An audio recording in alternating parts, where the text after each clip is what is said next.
Hello, everybody. This is Matt Chaptel with Chaptel Law.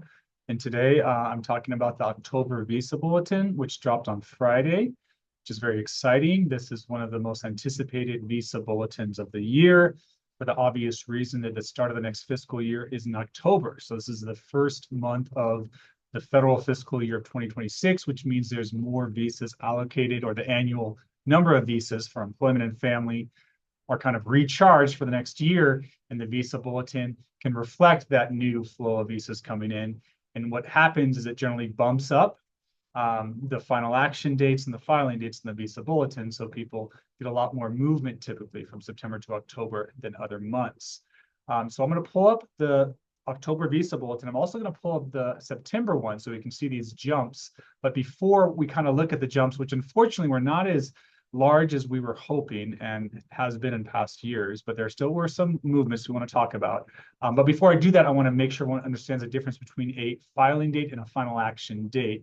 Let me go ahead and share my screen so we can go ahead and see these reports. So here is October, and let me just move this so I can navigate a little bit here. And here is September, okay? October Visa Bulletin 2025. So first, I want everyone to understand the difference between final action dates and filing dates. As you can see here, they talk about it a little bit. And the difference is a visa cannot be allocated until somebody is current per their final action date. That is when there is a visa available per the visa numbers each year for a particular case.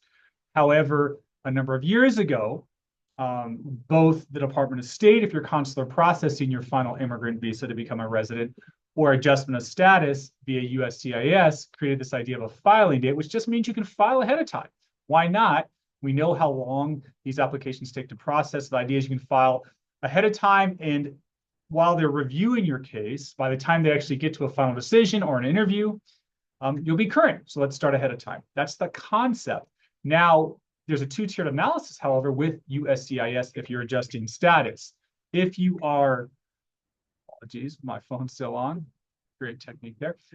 If you are consular processing, you can always use the filing date. This is a Department of State report, the Visa Bulletin, even though it's also used by USCIS.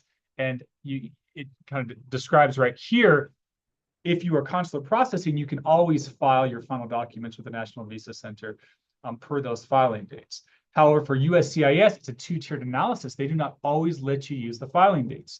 You must then click on this third-party USCIS website, which I've already done. I'll just click over to it. And then it'll tell you current month for September, and this has been the norm. You can use filing dates for family-based cases, but you cannot use filing dates for employment-based categories through September. But that's one big change, as we can see below.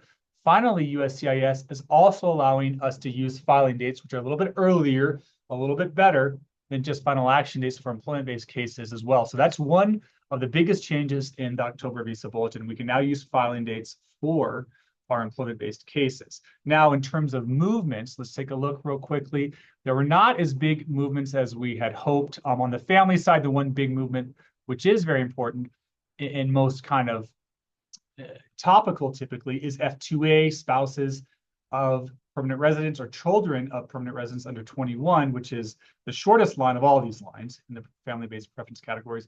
If you compare that to September, you can see it was a couple-year jump. Here we have for worldwide F2A, September 2022, and it jumped all the way up to February 24. So that's nice on the family side.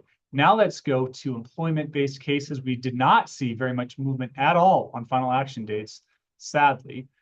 There's October, and here is final action dates for September. You can see worldwide, September, April 23 for EB2 and 3. No change there. Similarly for India, EB1, a common category I monitor for my clients. Obviously, you can monitor it for where your clients are based, or for yourself. If you're monitoring for yourself, you can see there wasn't a big jump there. But now if we go to filing dates, which we can now officially use with CIS, we do see bigger jumps. There's September filing dates, and here's October filing dates for our employment-based categories. We do see bigger jumps. Just let's look at the EB2 category. It was at November 23, and it jumped to July 24. So that now a much bigger swath of more recent cases can now file their adjustment of status cases. So keep an eye on that. Unfortunately, we did not see a big jump in EB1. It didn't jump at all. Did it jump? It didn't jump at all. So it's mostly in the worldwide categories. We saw some bigger jumps. I may have missed some jumps here. Obviously, I'm doing a quick analysis here, but I do want people to be aware the bigger jumps were in the filing dates, not the final action dates. So everybody, that's a quick review of those different concepts and a look at the October Visa Bulletin. Feel free to contact us if you have questions about whether or not you are current now for one of those charts, per filing dates, and want to file an application. Thank you very much.